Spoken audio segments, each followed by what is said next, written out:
Greetings and salutations, young true believers. So today I want to talk to you about this Ali Hasan, Stephen Harrington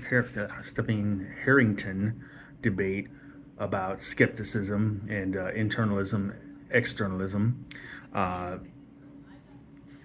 Hasan, as we have seen, he is an internalist and he believes that all we need with respect to good evidence to accept a belief is the semantic evidence that we receive via our brain, our mind, when concluding, or rather, thinking about a case of a potential belief, right?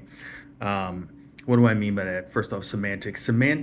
All natural languages, all human languages, all 7,000 of them, right, are composed of two parts. There's semantics, which refers to vocabulary and meaning, and there's syntax, which refers to grammatical structure. Any language will have both, right?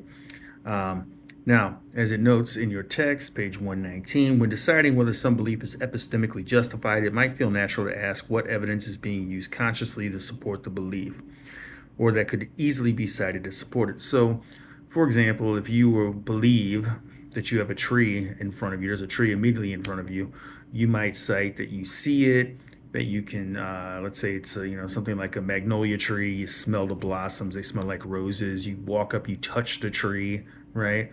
But again, that would constitute your evidence, right?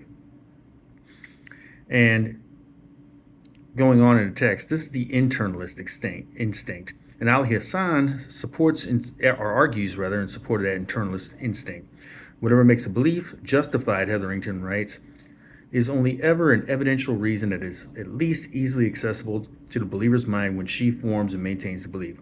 So how does Hasan argue for this picture? He appeals to imagined cases and our intuitions about them. So, in other words, Hasan is using a tried and true philosophical technique. He's appealing to what we call thought experiments, right? And a thought experiment, again, is a story, a vignette that appeals to our intuitions, and that's exactly what Hasan's trying to do. And that's why he cites the evil demon case so famously advanced by Descartes, but Hasan's going to put his own twist on it, right? So in Hasan's evil demon case, right, he argues, right, let's imagine two people, right, one of whom perceives the world in what we would otherwise call a normal everyday way. She walks down the street, she thinks she sees trees, she thinks she hears birds singing, she thinks she feels the ground underneath her feet, right?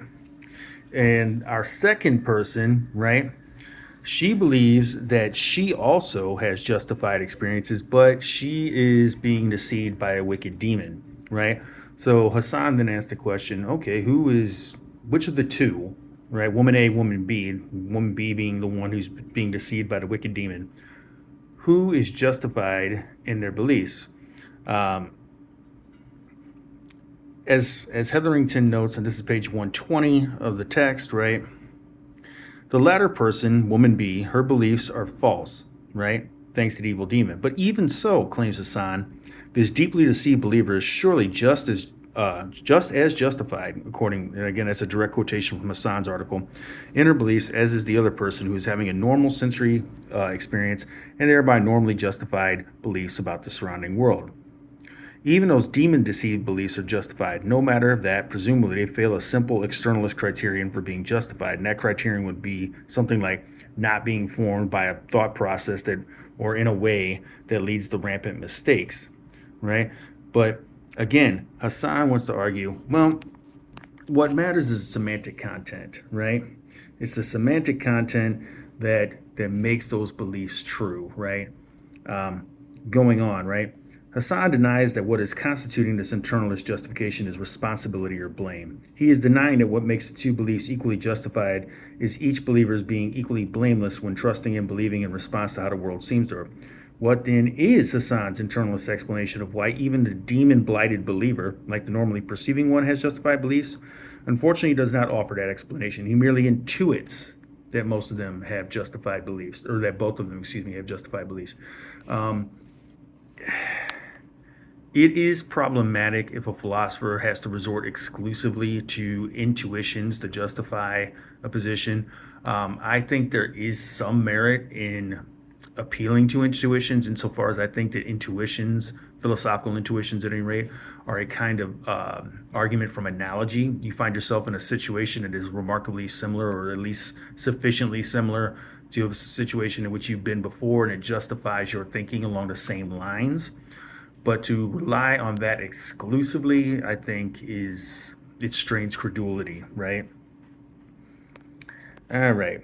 Now, consider also the following point, writes Hetherington. We are asked by Hasan to accord justification to those demon-deceived beliefs, based as they are on inner but deceived experiences, quite irrespectively of whether the experiences are accurate and the beliefs are true. Justification is thereby attributed simply because of the semantic content in front of or accessible to the believer's mind. Yet this is a literally shallow or superficial analysis. What would be constituting the justification? In answering that question, urges the externalist, we must look beyond mere semantic content.